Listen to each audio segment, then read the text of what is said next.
David and I sold Causal to Grafana Labs. Grafana Labs was 25 people at the time. Sometimes you need that like bloody-minded perseverance, and like sometimes you need the sunk cost fallacy. Like there's an interesting topic where I think the reason Loki was successful from a engineering perspective was because I did a bad job of implementation. The other big lesson was, welcome everyone. Today we are excited to host Tom Wilkie on our podcast. Welcome, Tom. hey, how you doing? Very good. How are you? Yeah, not too bad, not too bad. Amazing. So Tom is really smart engineer, at least from my perspective. I actually saw you, Tom, coding this year, despite being CTO of Grafana Labs, which is like startup with like more than 1,000 employees. I think that's what the internet says. Is it true? It's true that we have more than 1,000 employees. Yeah, I'm And not then sure are it you was true. coding? I was coding though. Do you You remember were what I was coding. working on? Yeah, but maybe would you like to introduce yourself? Yeah, of course. Yeah. So I'm Tom. I'm the CTO of Grafana Labs. I live in London. Been in the tech space for 15 plus years now. Yeah, my background's mostly doing tech startups, really. Like I started my first company when I was like 23 or 24, working on the Cassandra distributed database. I did a brief stint at Google. I used to work for Weaveworks. I did another startup of my own, and then that joined Grafana Labs, and that joined Grafana Labs 6.5 years ago now, I think. So been here for a while. Joined, mostly really as an individual contributor. Back when the company was 25 people. And so yeah, like engineer, like been doing software for a very long time. I'm on the Prometheus team with Bartek, so I've contributed. I don't think there's any of my code left in Prometheus now, but like a while ago, I contributed to There is. Prometheus. There I is. should. I was fixing it yesterday. Well, yeah, that's definitely a common pattern. Yeah, thank you. Now, lots of amazing parts we could dive into, but I just want to put it out loud. Like, I'm really grateful, Tom, that you are here, and I kind of met you at some point. I learned so much from you, and you probably noticed that you were kind of my implicit mentor from the days I was starting, contributing to Prometheus and Cortex and Thanos projects. So, yeah, thank you for that. And I actually Googled that implicit mentor. That's a word. That's No, a that's very kind of you. Thank you. I'm flattered. I remember the first time I met you, Bartek, in the pub in Shoreditch. You were interesting. working for Improbable at the time. Yeah, look at this. Oh, you've got the Improbable hoodie on. Brilliant. Still. Very But cool. I remember you first more on in Weaveworks office when we discussed the big table, I think, integration for Cortex. Yes, yeah. So for the listeners, right, Cortex was a horizontally scalable version of Prometheus. It was one of the first. Like, I'm not sure it was necessarily the first, because I remember there was a chap at DigitalOcean working on a scalable version of Prometheus around the same Huh. time as me. Yeah, I've forgotten his I think name it's now. it's the first popular in the CNCF at least. Yeah. Yeah, and I started the project when I was at Weaveworks, and it originally used Cassandra to store all its data, right? Because my background was in Cassandra, and it was easy for me to get started that way. But running Cassandra at scale can be painful, and a lot of people were looking for kind of quote unquote hosted Grafana options. So we added support for DynamoDB and for Bigtable, right? So that you could run it on Google and Amazon Cloud. And yeah, that was, I think that was, when we were first, Cortex was not quite version 1 then. We were running it in production, and playing with things like that. It was good fun. Yeah, lots of interesting story here. I don't know if you maybe very quickly, like, of course, we introduced the object storage for like combined storage for this open source, observability monitoring solution or metric solution. And then kind of like many projects followed. But, like recently, Cortex maintainers, current Cortex maintainers, they kind of like investigate switching back to Really? like a separate index and chunks Oh, because good for there them. were trade-offs. Yeah, no, 100% trade. I mean, Thanos, right, introduced the object storage Yeah. idea first, not Cortex. Yeah, we're 100%. The Cortex team, copied what you, Bartek, were And that's doing at okay. But Thanos, but right? it's funny how cycles. Yeah, 100%. Like it was a lot of fun though. Like that was mostly. I can't take credit at that point. I think I was, I'd transitioned mostly into management. I had a team of like 30 people, I think, at that point. And it was Marco, right, who really did the heavy lifting there, who, Thanks for the information. worked on Thanos and then worked on bringing that into Cortex. But yeah, it's I mean, the reason for the switch for us was cost, if I'm brutally honest. Like storing the blocks in object storage is significantly more cost effective than using DynamoDB or Bigtable or Cassandra, right? And I remember we keep track of costs pretty closely in Grafana Labs, as you can imagine. Like we sell a hosted Prometheus service, and we have to make sure that we make money doing that and don't sell it for less than we costs us to run it. I mean, fun story, right? My startup Causal after Weaveworks was actually selling Prometheus metrics at below cost. I didn't realize it at the time. I just didn't have a good handle on it. But like the list price that we sold to our early customers, we were not making a profit on. And that only really came to light a few years later when we were kind of really running the numbers. But yeah, big reason for switching to block storage was cost. It was about an eighth of the price, like TCO of running Cortex on BigQuery versus running Cortex on object storage was about an eighth. So a huge reduction and really, really moved the needle for us. Definitely. But now I think, yeah, it takes effort to kind of like scale it in terms of latency. You have to be smart about caching, about, where to put things. And now people are kind of like challenging, okay, maybe it's actually easier to pay more and have faster storage. Yeah. I mean, there's no right or wrong answer here, right?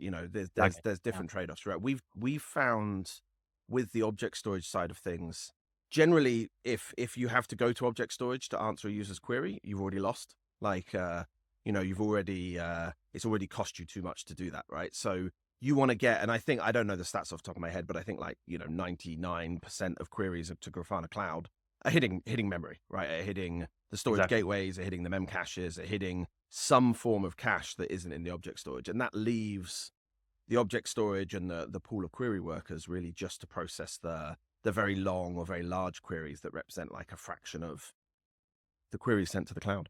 Yeah. All right. Amazing dive into some very. Oh yeah, deep I can go really deep, really quickly. Sorry about that. That's fine. That's epic. But yeah, let's start from the start. I think the first question we would like to ask is like, how you end up in engineering, how you end up software development. I mean, I've got some American friends staying with me at the moment, and we were having this debate last night in the pub, because like the American education system stays very general, very late, like until your early 20s, you're still studying 5 or 6 different topics. And I'm British, right? I'm English. So our education system is the exact opposite. Like you specialize very quickly, right? So, at age 15, no, age 14, you pick like 8 topics you want to do. And then at age 18, you pick like effectively 3 or 4 topics you want to do. And then at university at age 18, you pick 1 topic you want to do, and you specialize very early. And so it was super lucky for me that I knew from probably like when I was 12 or 13, I think, when my mum got a grant from the government to buy a computer for her degree, that I wanted to work with computers. Like I remember, I can picture it now. I know exactly what the spec of the first computer we had in the house was. And my mum was studying at the Open University for a maths degree because the government had said all teachers must have degrees. My mum was a teacher and didn't have a degree. So she got funding to do a degree while she was doing her job. And the computer was a Pentium 75. It had 8 megabytes of RAM and a 1 gigabyte hard disk.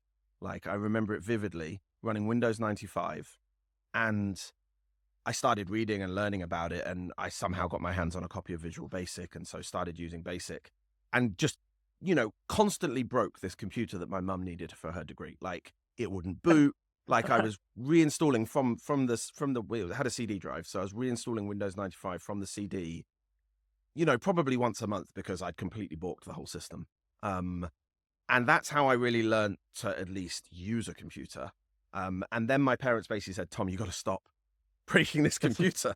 And so my dad had a ZX Spectrum kit that he got, I don't know, in the 80s, I assume, right? And that he'd never done anything with. So we, Dad and I got the kit out, we soldered it all together, we put it all together, and I started learning, how to program on the ZX Spectrum in BASIC. And I remember there was something wrong, like I'd done a shoddy job of soldering it together, because like a program too big would just crash, right? And I think there was like a memory like line for the address bus or something, I don't know, like I'm not a hardware guy, that I just like soldered poorly, and like so. But it was a lot of fun, like and that cut my teeth on programming until I was like good enough now that I went back to the P75 and started. I think I got my hands on a copy of Delphi at Ball and Delphi, and that's when like things, I'd never liked BASIC. So, but knowing starting to learn Pascal, and starting to build little Windows apps, and then C++ Builder came out, and I learned C++.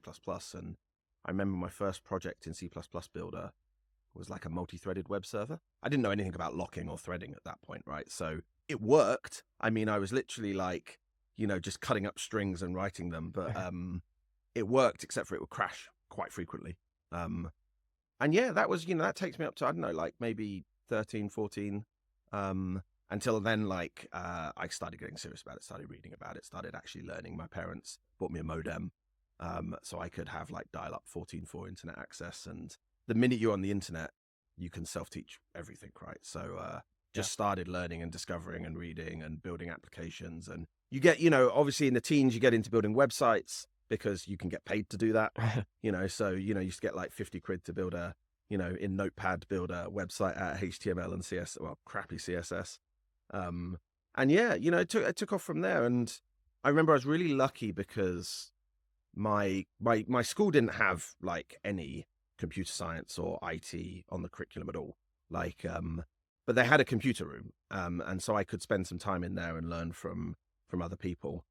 And I think the teachers, it was a good school. It was a state school, but it was a really good school. And they, the teacher one of my teachers, the biology teacher, I remember, recognized that, there was something going on here. And he took me to Oxford University on an open day when I must have been 16, maybe 17. No, I think it was 16. And he arranged for me, I assume he had actually been to this college for his undergrad education. I don't know that for a fact, but like, and he arranged for me to spend an hour with the computer science fellow at this college, who basically just gave me a pile of books and told me, look, if you actually want to learn about computer science and how to do this. And one of the first books was on Haskell. I've still got it somewhere. And that got me into like more like treating it seriously and not just like learning ad hoc. The other book that I really got into, because I was always fascinated with like, I knew the Pentium processor that I had a single core and could do one thing at once. Yet I knew I had multiple windows on my screen doing multiple things at the same time. So I was always fascinated by like the how do we do multitasking on a computer.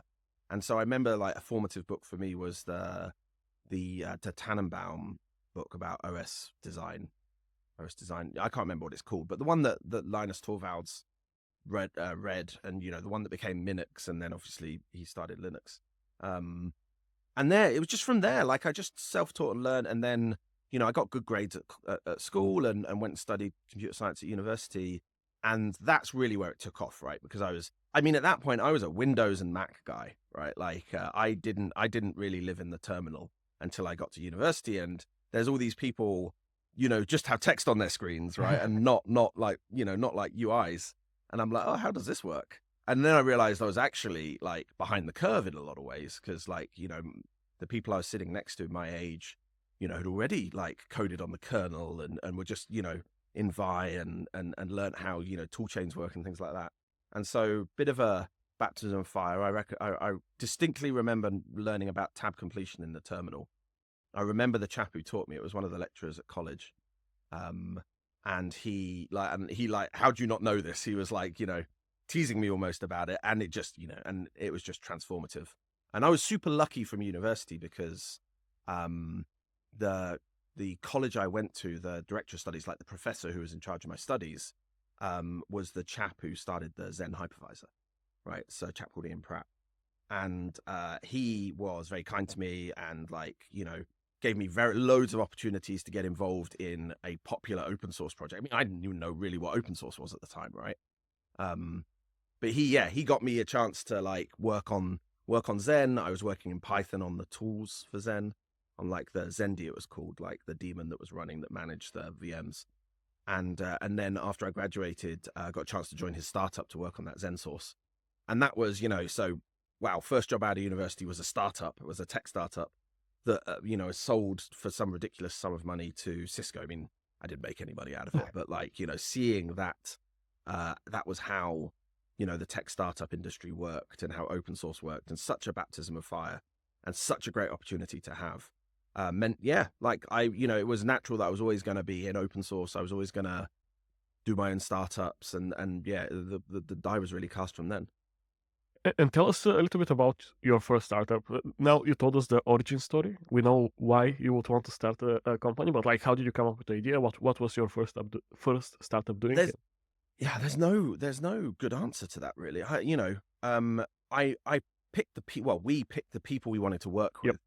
My co-founders Tim and Andy. Like, we decided between the three of us that we wanted to do something together. We had no idea what we wanted to do. And so whilst we were working, we would spend weekends, evenings together, just hashing out various ideas. And took us a very long. I remember, like, I installed a whiteboard in my front room in my house I'm not at college anymore, but the house in Cambridge, and just tried different things. So the original idea for the startup was called Acunu, ACUNU, which means something rude in French that we discovered a few years later. And the original idea was actually it was storage for virtual machines. Was the idea, because my background was in virtual machines, and the challenge at ZenSource was always storage, right? We could virtualize memory and CPU and network and all of these really great things, but it relied on you having a relatively expensive kind of SAN or NAS attached to your cluster. And so the original idea was to build a commodity kind of clustered VM storage device. And that lasted for a couple of years, that idea, which we should have lasted for 6 months or 3 months, as we realized it was a terrible idea, because you're ending up competing with like NetApp and EMC, and very, very hard to compete with them as an underfunded British tech startup. But yeah, it took us 2 years to really figure out that was not going to be a good idea. And we'd raised, we had a bit of experience we got a bit of experience through that process of raising a little bit of venture capital from some English VC firms, British VC firms. And it was then we pivoted, we took all the technology that we'd built. So we ended up building this kernel module we called it a file system, but it wasn't for files, it was for blocks. We ended up building this kernel module called Castle, named after the Castle pub in Cambridge. And it used all sorts of really funky algorithms, like, because Andy was, I think he was lecturing at Oxford University at this point. And like, there was loads of really like cutting edge. So we would call them log structured merge trees now. But back then that term didn't exist, right? Back then we would call them, I think we called them doubling arrays. All these cache oblivious algorithms, and did all sorts of fancy things. We actually published a paper based on like this versioning of a log structured merge tree, because we wanted to be able to do like snapshots and versions and, have it all really low overhead and everything. So that became, we built this kernel module, and then obviously, no one wants to buy virtual machine storage from a 10-person company.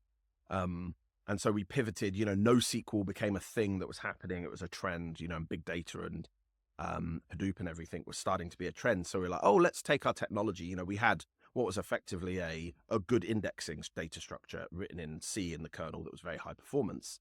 Let's see if we can apply that to another database. So we actually initially applied it to all of the databases, right? So we went and wrote a backend for Mongo. We wrote a backend for MySQL. We wrote a backend for Cassandra. We wrote a backend for Voldemort. Who remembers Voldemort? Like LinkedIn's key value store, right?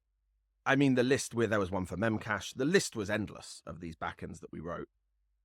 But the one that kind of, I think, caught people's imagination was the Cassandra one, because Cassandra, of all that list, was seeming to be taking off the most, which in hindsight, right, is funny, because obviously Mongo took off the most.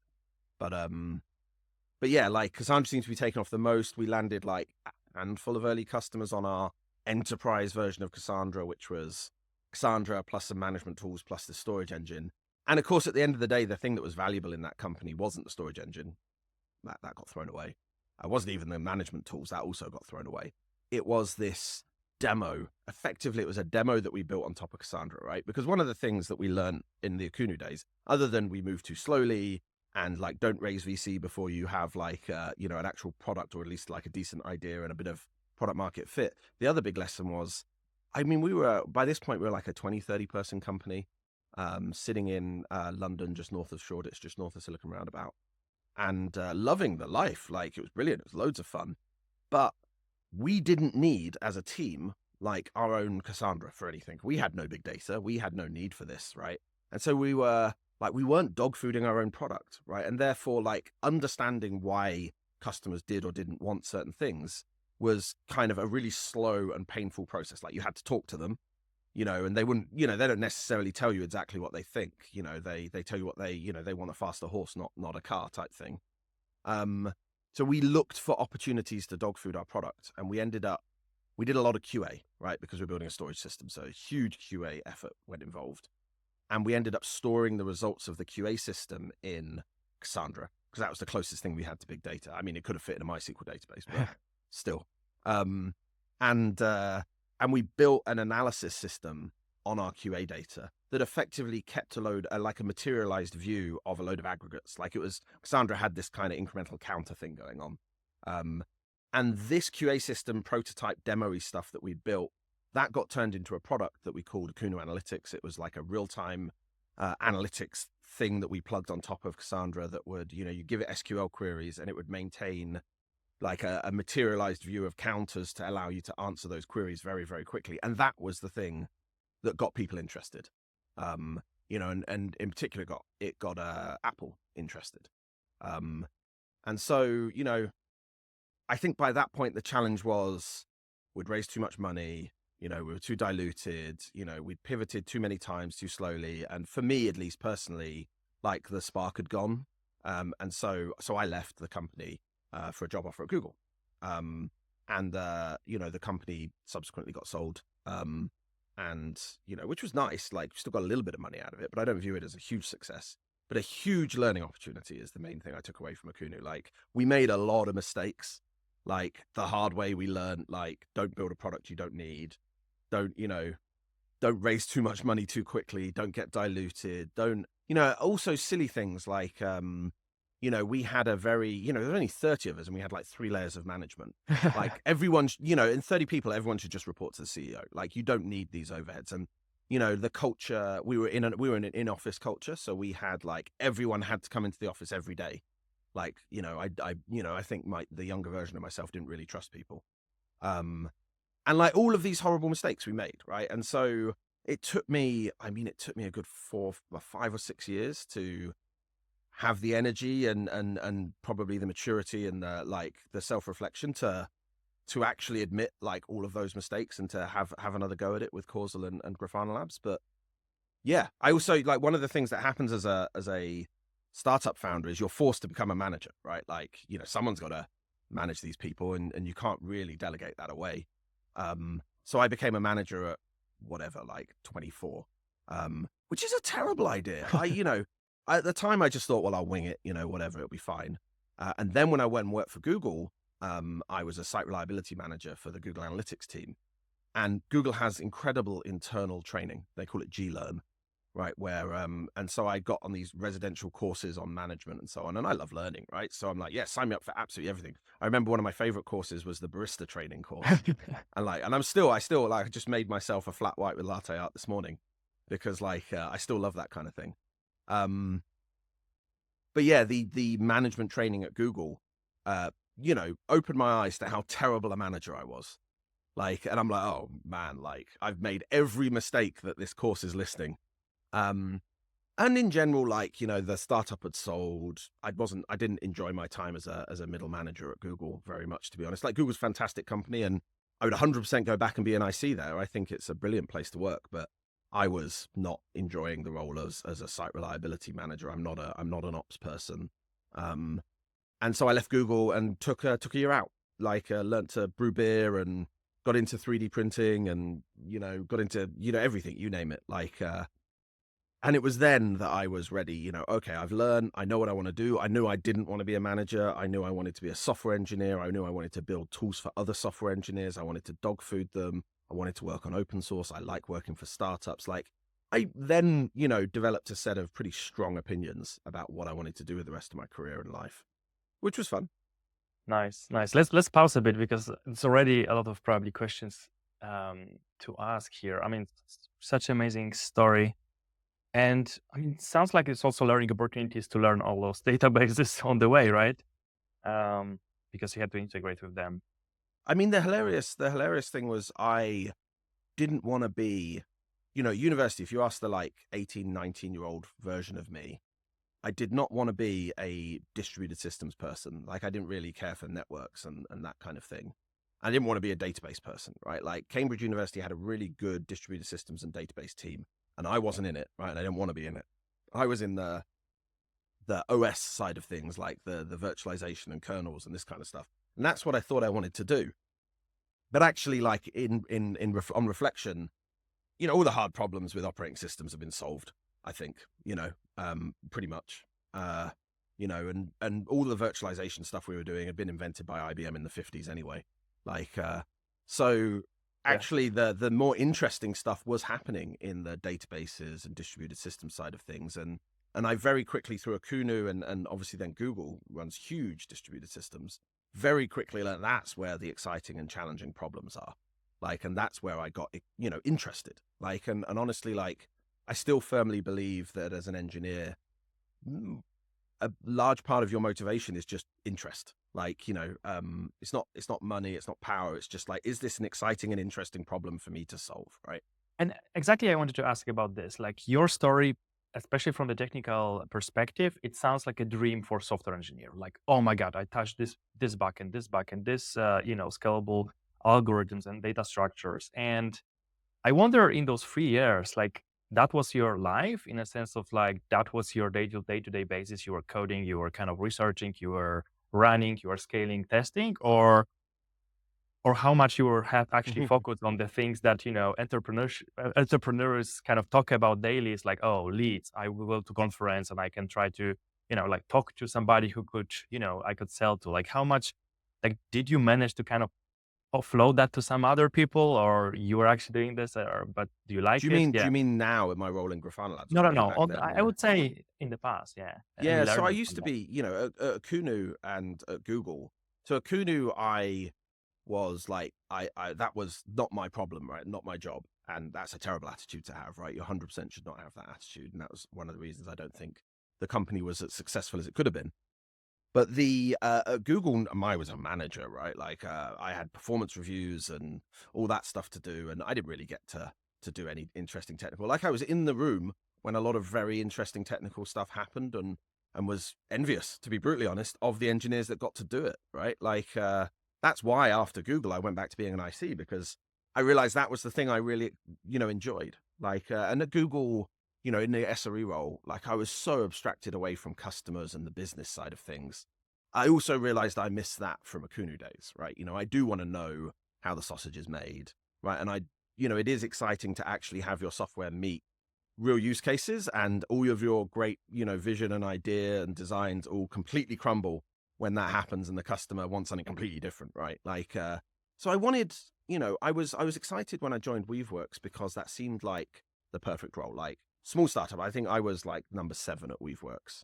And I joined the same day or a week after Brian Borum, right? The other Prometheus maintainer, which is when I met him. And I was working on WeaveNet, right? So WeaveNet at the time was brilliant, right? This was pre-Kubernetes. Docker was, pretty young, but had already completely taken over the world in terms of at least blanking for words, sorry. Yeah, the Docker had completely taken over the world at least. But Docker didn't have a network, right? So Docker worked great on a single machine, but between multiple machines, it just didn't do anything, right? And that was what WeaveNet. And then WeaveNet was basically being used with a very, very large proportion of everyone using Docker. So I'm popular open source project, interesting technology in a space that I literally use on a day-to-day basis. I had Docker running on my laptop before I joined Weaveworks. And generally, yeah, I'm this fits, it's aimed at software engineers, it's open source, it's a tech startup. I'm going to go in as an engineer and have real impact, actually get to work on the exciting and interesting problems. And I was like, it's brilliant, we should, and they had good, founders had good funding as well from Excel. So I was like, this is dream come true. It's the perfect job. And for the first year or so, it was I got to work on the IP address management system with Brian in Weave, which was a core distributed system, was a lot of fun to work on and solved some really hard problems. And then I got to work on the DNS system in Weave. I threw the old one away and completely rewrote it. And again, a lot of fun. Like, it worked incredibly. I was really proud of that, and I think that's still probably one of the best bits of code I've ever written.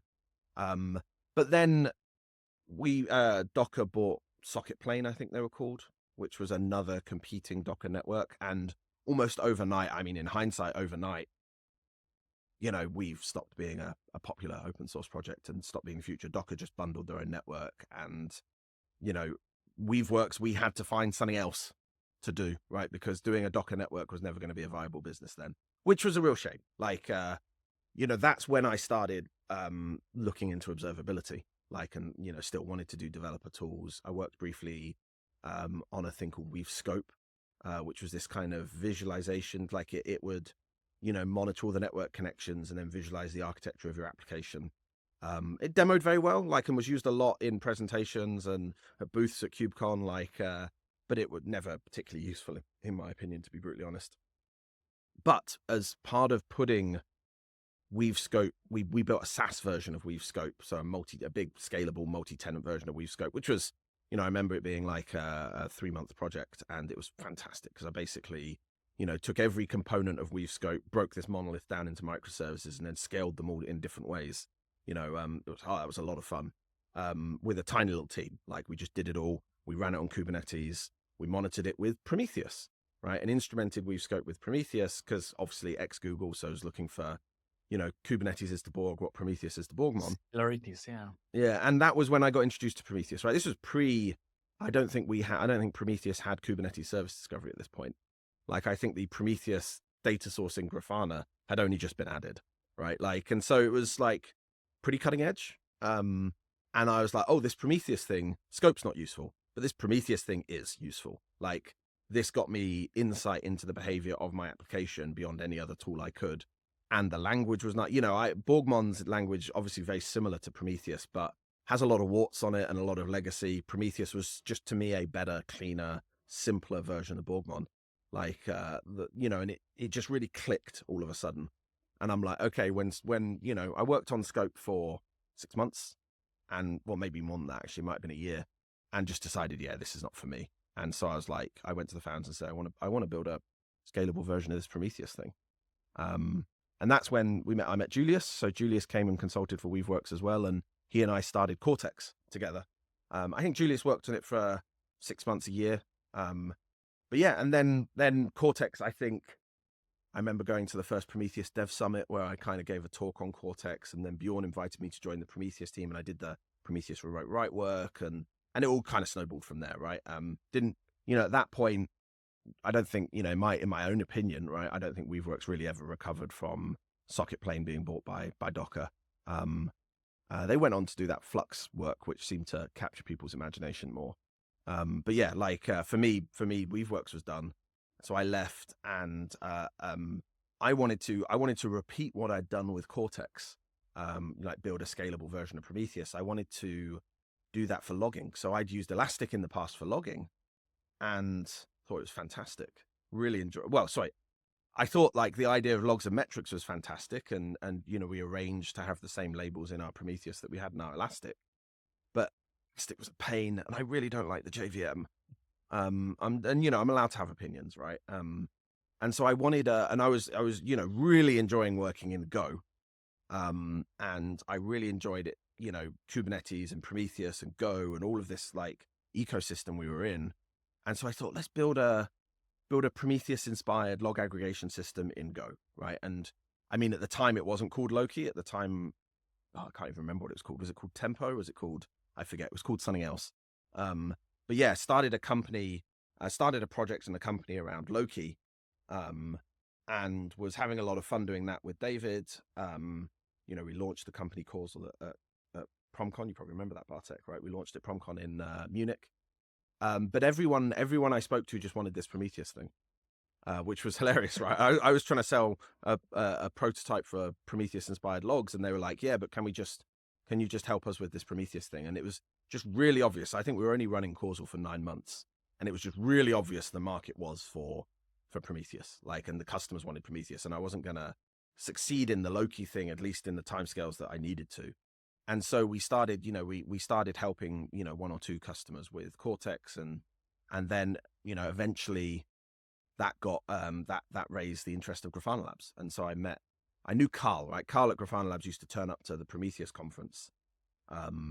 He used to turn up every year, and Grafana had this unique capability to tell the Prometheus team how popular Prometheus was, right? So he would stand up on stage and go like, last year, based on Grafana's analytics, embedded Google Analytics, we could see this many Prometheus data sources, like 5% of Grafana instances. This year it's 10% of Grafana instances, and Grafana was growing like crazy as well.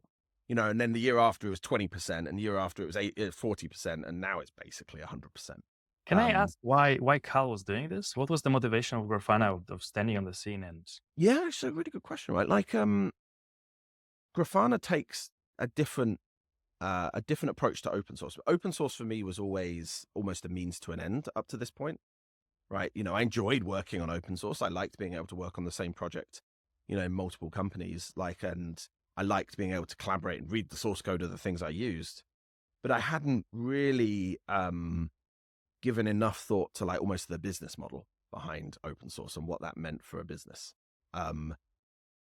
But Grafana at the time, had already done a lot of that thinking. Like, I can't claim any credit for this. Like, they had a very popular open source project. And instead of going the traditional route of keeping like SSO and auth for the enterprise version, that was all in the open source, right? And Grafana was, crazy popular, like very widely used. And so they were mostly looking at like a very different model. Like, instead of like, we need to turn like half of our community into customers, Grafana Labs and the team had this philosophy of like, we need to make the Grafana community as big as possible. Like, this literally should be every software engineer in the world uses Grafana, right? And then we really only need like 1% of them to pay, right? And we'll be, more, that'll be more than enough revenue to drive a very large, software company. And so I think Carl's motivation was, and I don't think they were just doing this with Grafana, to be clear. I think they did this with Influx. They, this is before my time. We were doing this with Graphite. We just went into every community and would talk to them and evangelize for Grafana and share this kind of information. And yeah, like, it worked, right? Like, and 6.5 years later, 7 years later, we're sitting here as a 1,200 person company. Like, so yeah, like that, I think, was why Carl was doing that. But yeah, and when I met Carl, got to know him, he's a very friendly chap. And every time you meet him, he gives you a big hug. And he then, I think it was the DockerCon, or was it the KubeCon in Austin that year, he introduced me to Raj, the CEO. And we hit it off like, really quickly. Like, similar stories about like previous startups that were, not as successful as they could have been, but learned a hell of a lot. And yeah, we ended up like, and initially, like, I don't know, I can't remember the exact conversation, but initially I think it was like, was Grafana Labs or was Raj going to invest in Causal? And then were we going to partner on a hosted Prometheus service? And then it's just like, look, Tom, just join Grafana Labs. And so, David and I sold Causal to Grafana Labs. Grafana Labs was 25 people at the time, right? And so when I joined, like, I just installed Cortex on our Kubernetes cluster. I set up our Kubernetes clusters. I installed Cortex on them. That was when we got into JSONnet and what was a KSonnet at the time is now Tanker. Like, and the Loki prototype. About 9 months, a year later, the Loki prototype got put into service, and we started signing customers onto that. And well, the rest is history, really. Was it a difficult decision to kind of stop being a founder and join another company? Kind of say, okay, I'm done with the startup. I want to do it as part of Grafana. Yeah, it was. I mean, I don't really look at it like that because Grafana Labs was so small. Yep. Like, it wasn't. Yeah, okay, I'm not a founder of Grafana Labs, 100%. But we at Grafana Labs, we talk about these founding moments. Like, and obviously the first one is when Anthony, Torkel, and Raj got together. And when Torkel started the Grafana project. But like, the second one they normally talk about is the point at which I joined the company and brought in the Prometheus expertise. And we talk about that as the start of kind of the company's Act 2, where we built these databases that now fuel, a huge amount of our revenue. But we don't stop there. We talk about when like our first, when Graham, like the first proper, in inverted commas, salesperson joined and really taught us that, sales isn't just, going down the bar and playing golf with customers, but there's actually like a technique and a discipline to it and process and things you can learn and you can make it repeatable. And when Doug joined and kind of really up-leveled our go-to-market motion, or when Kranowitz, our CRO joined, we talk about all of these different founding moments when the Amixer team joined and started On-Call, or when, all of these different founding moments we talk about. So I don't, I'm not a founder of Grafana Labs, to be very clear, but I still feel like a lot of the same emotions that I think a founder does about this team and this company and this organization. So no, I don't really. It's very different to selling a 30-person company to a, million-person company. Like that, completely erases the company's identity. But I feel like, Causal as a brand doesn't exist, but who cares? Like Causal's brand was nothing.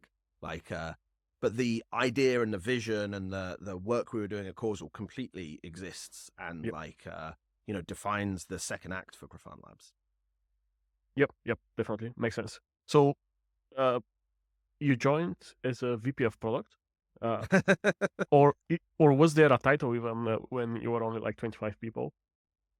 We were just in the kind of phase where we should probably put titles in place and make sure everyone knows what their title was. And I joined as VP product, but I had no product management expertise, right? And the idea was, Raj wanted to kind of recognize that I wasn't just purely kind of tech and eng, but like with the background at Causal and Akunu before that, I was going to have opinions about the direction the product should go and about how we should sell it and the company strategy, right? So he wanted a title that was more reflective of that. But honestly, I think I hired 2 product managers whilst I was VP product, and I wasn't a very good VP product. I was very much in a kind of tech vision strategy role, and still do a lot of work with customers. I love going in the field and joining our sales team, meeting our customers, and going to conferences and working with the community. And I still have a very varied role in my job. But I wouldn't read too much into the VP product title. That was not reflective of the role, I don't think. Fair. And now it has been like over 6 years at Grafana Lab. Longest job I've ever had. A lot of things have changed from 25 people to over 1,000. Is there like a way to summarize this journey? Yeah, I don't want to pitch Grafana Labs too much, but we talk about it. We have a simplified story we tell about the last. Grafana Labs is 10 years old, right? The project's just over 10 years. The company's 10-ish years old, and before David and I joined, the main focus of the company was the Grafana project, right? And most people were working on that. We had a hosted graphite solution based on a project called Metric Tank, which we've kind of deprecated and sunset now. But mostly the focus was on Grafana and Grafana Enterprise. And then when David and I joined, that was when we kind of shifted gears to be focused more on Prometheus and the Prometheus ecosystem and Loki and Tempo, and then eventually Pyroscope. Now things like adaptive metrics and adaptive logs, and we're really big on this databases for telemetry, for observability. And we think about that as Act 2, and I could literally spend 5 hours talking about all the nuances of how we've architected the databases and all the things we've learned. And we're constantly I'm really proud of, we call this LGTM, by the way. We have funny, whereas we think of Act 1 and Grafana as big tent, right, and multi-data source and prioritizing interoperability, we think of this Act 2 as LGTM, right, which is, sure, it's the thing you write on a code review, but it's also it also means it's the point at which we extended Grafana to do logs and traces and not just metrics, right? So we added data sources for that. But it's also Loki and Grafana and Tempo and Mimir, right? And we intentionally lined up the first letters, mostly so we could remember which one did which. But very proud of the architecture and the strategy there and the team that we built and the work that they did. And I do think we've got some of the best databases for observability telemetry. And I'm also super proud that they're open source, right? We've been able to stay true to those open source roots. We've, the vast majority of the work the databases team does, and when I say vast majority, I mean 90% of the work that team does is completely in the open. And yet we've managed to build a successful business out of that. But I would say about 3 years ago, things changed. Our technology that we were selling, and let's face it, we were a tech company selling tech, had started to appeal to a different audience, right? So previously, you'd get me or one of the early founding engineers up on stage evangelizing for the unique way we do shuffle sharding, or the new way we're changing the compactor to blazing fast query caching. Yeah, or the query caching, right? That was probably the last piece of code I actually wrote. You'd get us talking about tech, but the audience shifted. The audience shifted from the likes of ourselves and technologists, innovators who really want to use the latest thing and then figure out how to get value out of it themselves, like learn PromQL, build dashboards, assemble a system. And then it started to be a way more mainstream audience who are like, oh, I heard Prometheus is the thing and everyone's being successful with it, so I should probably do it. And let's face it, they do not want to learn PromQL. They don't want to build their own dashboards. They're expecting a solution to a problem instead of a set of technologies. And this was a hard lesson for us as a company, right? Because I remember 3-4 years ago, a lot of the feedback from the community and our customers were, your software's too hard to use. Right. And I'm like, well, we've been making it easier and easier every year, but we were only making it easier incrementally. And what we actually needed was a change of perspective, of mindset, where instead of selling tech, we were selling solutions. Right. And so that was the big shift for us as a company 3 years ago, where we started going, no, actually, when you sign up to Grafana Cloud, you don't want to be, dumped into an empty Grafana, and wiring up your own data sources and building your own dashboards. You want to be given instructions to install an agent. You want to be given some pre-canned dashboards for common systems. You want things to just work out the box, right? And to be easy to use and to be opinionated and be solution oriented. And so that was the big shift for us at Grafana Labs. And that's what we call Act 3, right? These kind of easy opinionated solutions. It's also, come back to that point about open source, it serves as really good differentiation between our open source technology and platform and the commercial products in Grafana Cloud are these curated solutions. And since then, we've gone all in on this, right? So we've launched our own application observability solution. We've launched, we have hundreds of curated packages of dashboards for everything you imagine. We have an IRM solution, a PagerDuty competitor. We have a load testing and synthetic monitoring solution. You name it, Grafana Cloud is now a set of solutions built on top of this LGTM platform. And they're all designed to be opinionated and easy to use. And under the scene, they're all just issuing PromQL queries and LogQL queries. But yeah, and it's still, in a really nice way, it still retains the flexible, extensible kind of underpinnings. So if you ever want to see, if you ever want to take one of the pre-canned dashboards and enhance it, yeah, you can. The dashboards are just JSON files in a Git repo, right? Or JSONic files if you're a real masochist like me. If you want to do something custom, you can. You've still got all the power of the stack, but you just don't have to out of the box. So that's Act 3 for Grafana Labs. That seems to be resonating with the team. And now, of course, that's actually the genesis of, by the way, the Prometheus agent stuff that Robert and I did, right? Was because we were telling people, oh, you want to buy our hosted Prometheus solution? First install Prometheus. And people are like, that's a bit weird. And so we built the cut down, the slim down, what was originally the Grafana agent, and then we upstreamed that to Prometheus. Do you think that you still needed this first act, right? So that you have these hardcore users to kind of help you build the product and help you figure out what are the things that, Grafana should be doing? Or do you think you could have started way earlier with this? No, who knows, right? There's no counterfactuals in real life. I don't think Grafana Labs would exist as a company and as an organization the way it does if it didn't do Grafana first. And there's still huge value in Grafana. To be clear, these acts aren't sequential. We still have 150 engineers working on the Grafana project, and it still drives 30-40% of our revenue, right? So it's still a wildly popular product for us. And if anything, it's only going from strength to strength. The new stuff we did in Grafana 11 around these explore interfaces, these queryless interfaces for Prometheus and Loki and soon Tempo and Pyroscope, make it even more easier to use for a wider audience, right? And Grafana alerting got rebuilt a few years ago based around the Prometheus alerting concepts and technology. So we're still investing heavily in Grafana, and it still drives a lot of revenue. And it's still, when you go and talk to people and our users and our community and our customers, it's the thing we're known for, and it's honestly still the best I don't think this is debatable. I don't think this is too opinionated. Like, it is clearly the best dashboarding system out there. Like, and we're still committed to making it work very well for other data sources other than Prometheus, right? And there's this kind of healthy tension internally where the Grafana team prioritize data sources based on popularity, and the Prometheus and Loki ones do not get all the attention, right? Nor should they.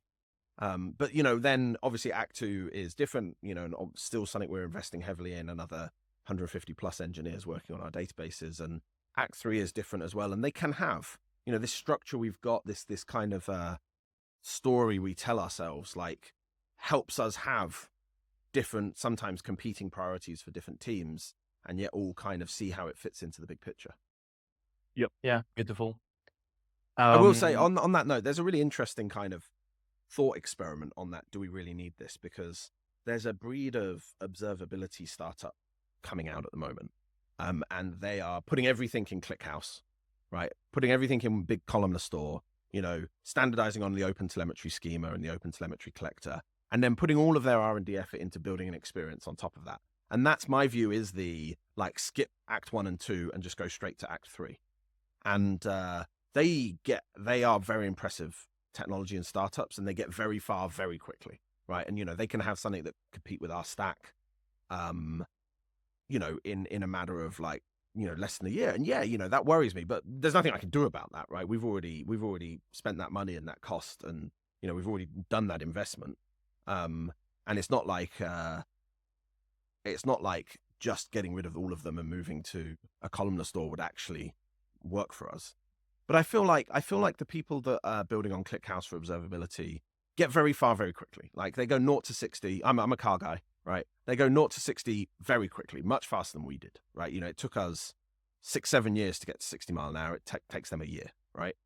But the 60 to 100 mile an hour, like, I don't mind electric cars, but I'm not an electric car guy, right? I don't optimize for 0 to 60. I want a car that can go 60 to 100 just as quickly, right?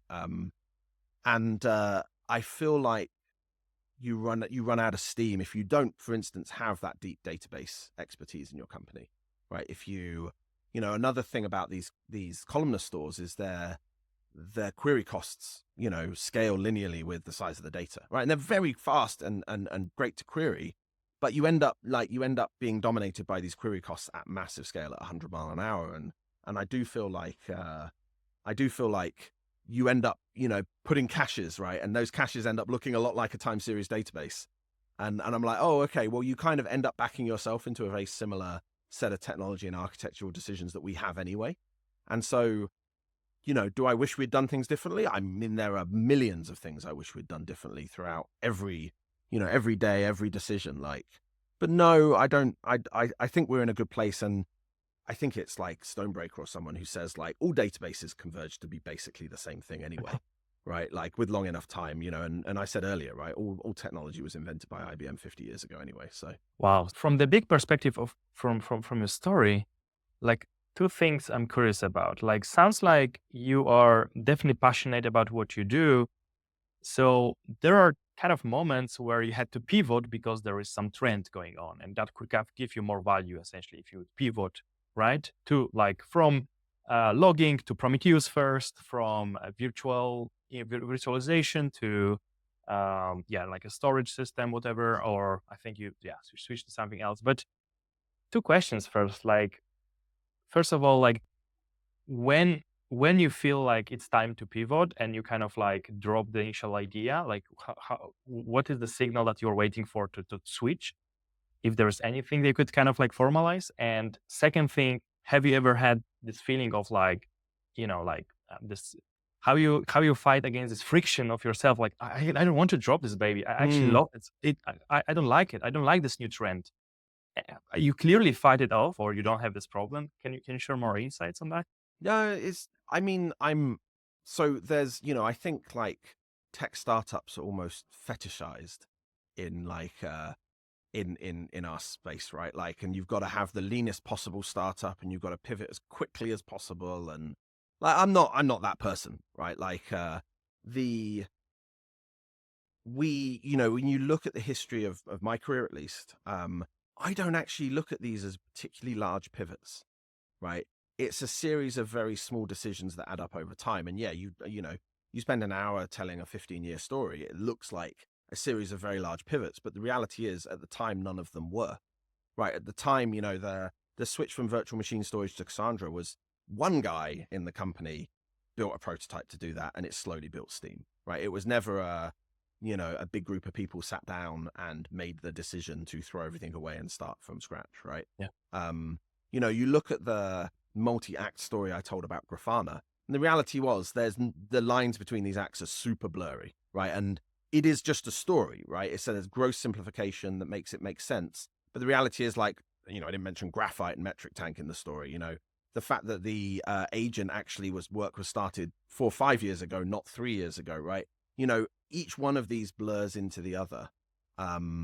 So it's like, all I would say, and definitely one of the things I found, not recently, but the last couple of years has been particularly helpful, is like, if you admit your mistakes to people and then tell them what you're doing about it, what you've done about it, and what you're going to change, what you've learned, I mean, it's much more endearing. It's much more honest. It's much more kind of human.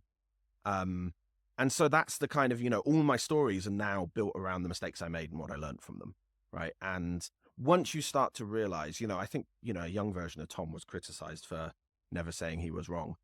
And now all I ever talk about is how I was wrong in many ways. But yeah, like, I think that's healthy in general. I think, like, you should very much, like, constantly be admitting your mistakes and talking about what you've learned from them and moving on. Don't fetishize it, right? Like, this isn't like, you're still trying to build a business, right? You're still trying to make money. Like, if you don't want to make money, don't start a company, like, start a charity. And you're still trying to, build whatever it is, right? And so there's definitely, like, sunk cost fallacy is a common term thrown around, right? And you do get attached to ideas. And you need, like, honestly, I don't like this idea that you should, throw everything away critically all the time, because, like, good example would be Tempo, right? The distributed tracing system we built at Grafana Labs that Joe Elliott built, and team, right? But yeah, like, I remember a couple of years ago, we've been working on Tempo for a long time and it wasn't particularly popular, to be brutally honest. And Joe came to me, is like, Tom, I think we should relicense Tempo. I think we should make it Apache. I think that the AGPL license is holding it back. And I think we should donate it to the CNCF. And, and I think we should, move on generally from Tempo, because it's not gaining the traction. But isn't it because tracing is just not getting traction? I mean, sure, maybe, who knows, right? Like, and I said to Joe, just give me one more year, right? Because, sometimes you need that, like, bloody-minded perseverance, and, like, sometimes you need the sunk cost fallacy. And Tempo is our fastest growing product now. Like, Tempo is, like, we sell millions of dollars worth of it now. I think tens of millions. I don't know off the top of my head. And I think it's because things like OpenTelemetry has made the instrumentation side of tracing much easier, right? And things like Baylor and the eBPF work we've been doing has made the instrumentation much easier. So it's now trivially easy to actually get high quality traces out of applications with minimal modifications. And then we've built our APM, our AppOlly experience on top of Tempo. And so now it's also significantly easier to use and get value out of these traces, right? And you don't have to write TraceQL queries and just, like, visualize them and link to them with exemplars and so on. And so I think we had to persevere, right? We had to believe in the opposite of the sunk cost fallacy, right? We had to, like, commit. And I do think, Cortex was not very successful for multiple years, right? And eventually we forked it to Mimir and so on. But, like, it took, I've basically been working on that code now for 8 years, right? And if any other, founder type person who had, like, read the Lean Startup book too much would have abandoned that a long time ago, right? And if you look in the, in the history of scalable Promethei, there's many abandoned projects that showed promise, but that, couldn't be sustained, or the founding engineers wanted to move on and do other things. And you kind of, I know this is probably like, the wrong thing to say on a startup podcast, but kind of sometimes you just need to persevere and keep trying, know, What and made you persevere? Like, was it like your personality is just like that, or you saw so much So promise and you? every job I've had up until Grafana Labs, I was at for 2 years or less, right? So I definitely don't have that in me to like work on the same project for 8 years. This is the first time I've ever done that. Why did I think there's a couple of reasons, right? One, I was at that point in my career, I was financially independent by this point. I bought a house, a car. I didn't need to like chase the next thing. Like I was relatively chill about my career at that point. The thing I was chasing was something that was interesting and exciting to do. And I wanted to be the one that did it, not like, manage the team of people that did it, to be brutally honest. Like I didn't want to be in the room when it happened. I wanted to be the one, dealing with the, massive incidents where your entire cluster's gone and you've got customers screaming at you, because I wanted to experience that. And, as I said back when I was at Google, I was kind of envious of the engineers that got to work on the hard problems. I wanted to work on the hard problems. And to work on hard problems, you got to persevere because, when we turned up the first Cortex cluster, we had 0 customers, right? And it wasn't until we had lots of customers and persevered that you got that new breed of really interesting problem of like, okay, how do I do, I've got 1,000 replicas of this service. How do I actually deal with operational issues? How do I make it scale further? Right. So the other thing is like, I don't know, it seems obvious in hindsight, and it's very easy to say it was obvious Prometheus was going to be successful, but like, I did believe that Prometheus was going to be very successful. Right. And I did believe, in the concepts, in the idea, in the technology. Yeah. And so like, there was a little bit of blind faith, like, that made me persevere with this. But also, like, I wanted to be the one. I just want, purely selfishly wanted to be the person to experience it. I mean, obviously, I've moved on from that now, and now my job is slide decks and podcasts. But like, and now, now I am jealous of the engineers in Grafana Labs who get to work on these really interesting problems. But I also recognize I've grown up as a person and my skill set now. I'm not the best software engineer at Grafana Labs by a very long measure. Like, I'm probably one of the worst. Although there's an interesting story there. I know I keep darting around in topics, but we'll edit this to make it sound coherent. Like, there's an interesting topic where I think the reason Loki was successful from a engineering perspective was because I did a bad job of implementation, right? Like, I rushed the first, 0.1 version of Loki was a huge rush. Like, I wrote most of it on a plane and in a hotel room before KubeCon when we launched it. Like, literally, you can go and look in the Git repo, like, it's there as the history. And I rushed it so quickly because the ideas were sound, but the implementation was atrocious. And I was not precious about it. It just had to work. And then hiring good engineers to improve Loki was easy. It was a good idea. It was like, it had good like mindshare and traction. And there was so much low hanging fruit to fix in the mess that I'd made. And I had so many engineers going, Tom, you're an idiot. Your code's terrible. Look, let me fix it for you. I'm like, oh no, don't fix that. It's brilliant. Like, it's the easiest way to motivate engineers. It's the adage of like, the easiest way to get the answer on the internet isn't to post the question, but it's to post the wrong answer. Yeah. Right. Think of the implementation of Loki was the wrong answer to that problem, and everyone flocked to provide the right answer, and it flourished. Right. So yeah, I don't know what the question was again, but like, No, this fun is story. beautiful. Right? It's a motivation for people. Motivation to do a bad job. Like, exactly. But if you do it like 90% correct, then it would be just boring, tedious bugs that's exactly, hard yeah. to reproduce, and like nobody would like to work on it. Yeah. And you become if I thought my implementation of Loki was 90% correct, I would have been precious about it. And I would have been like, no, that's like that for a reason. Don't change that. Don't, but instead, like, I remember when Ed joined, Ed Welsh is now kind of the low-key spiritual leader. He hates it when I describe him as the spiritual leader.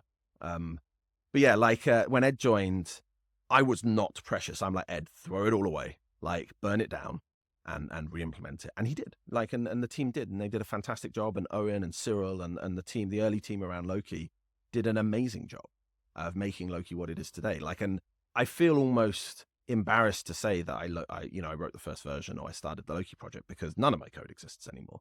Like, and I can't claim any credit for what Loki has become. Yeah. Wow, this is good. So, just going back to kind of startups, both of your startup, startups Akuno and Kozo, they were acquired, but now you're kind of on the other side. You already mentioned like Pyroscope, you mentioned like load testing and K6. Both of these are A-Mixer, Pace, yeah. Asserts. Yeah, we've done 7 acquisitions now at Grafana Labs. How are you thinking about these acquisitions? How do you find startups that are interesting for Grafana? How do you evaluate whether they will be a good fit, and how do you decide to pull the trigger? Oh wow, yeah. So I wouldn't. Yes, people again fetishize acquisitions, right, as like the end goal of a startup, and as success as a founder is getting your company bought. It is not. In neither of the companies that I started that were sold, was acquisition success. To be very clear, like in both cases, it was talent, it was acqui-hire, Yep. it was the idea that was valuable, maybe, and or the team or whatever, and success came later. After, as part of a larger organization, those ideas really, came to fruition. Definitely true about Grafana Labs.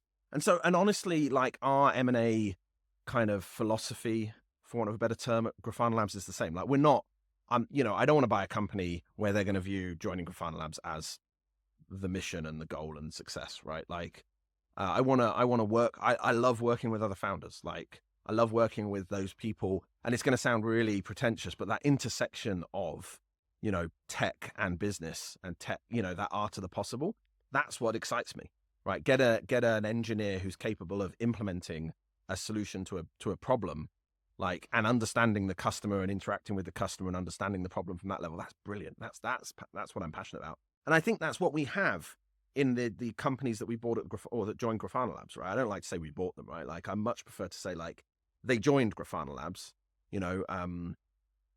and that, and in all of these cases, like the sum of the parts is always greater than the sum of the whole. I don't like doing large acquisitions, to be really clear. Like, if you have grown your company to 50 people and want to sell it to Grafana Labs, it's probably not going to be me the one, arguing for that, because like by that point you've developed your own culture, you've developed your own patterns and processes and way of working, and that's actually the hardest thing, integrating the company in. Like the tech integration's easy.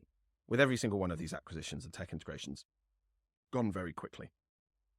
The challenge is the people and the culture, right? And you can't have it so that like the acquisition, the company joining Grafana Labs, still retains its identity, to be brutally honest, right? They can, we honor them by like naming the product or the service after the company, right? And that's definitely the case with like Asserts and K6 and others, but like you're part of a bigger organization. And I love the culture at Grafana Labs, right? We really put a lot of time and effort into defining what it means to be, we call them Grafanistas. It's very cringeworthy to the outside world, but like internally, you get used to it. But yeah, we call them Grafanistas, and like we prioritize autonomy and transparency and like, being remote first as a company, well, remote only really now as a company, like, and all of the, being very asynchronous in our communication patterns, being very written. There's a lot of stuff we prioritize, and not every organization, group of people share those priorities, right? And so that's really what we're looking for, is like, are you, we've generally, like, there's a few, for me at least, a few pretty non-negotiables. Like if you are not a remote first company, you are not going to be able to work at Grafana Labs, right? You're not going to be able to join in, and, you're not, imagine like going from working in an office, face-to-face communication one day to your office doesn't exist and your team is now spread around the world. It's never going to work, right? Like open source obviously is a huge part of the culture at Grafana Labs. Like it's beyond just the business and the culture. It's like, it's key to how we think about what we do. And so again, if you're not an open source company, I mean, this isn't like a hard and fast rule, but if what you're working on isn't open source, or at least doesn't build on open source and use open source, you're going to struggle to think the way we think. And yeah, like loads of other, like obviously, like I much prefer it if you're writing in Go and if you're using Prometheus and running on Kubernetes and already containerized, because I don't want to go through that process. But none of these are like hard and fast rules, but these are like the kind of things we think about. And then, one of the biggest challenges, if I'm brutally honest, and, some of my best friends are VCs type thing, but like we've just come out of a period where startups have been massively overvalued, right? And raised ridiculous sums of money, which in my opinion makes them unacquirable, right? Because the value isn't there to match the valuation they had 2 years ago.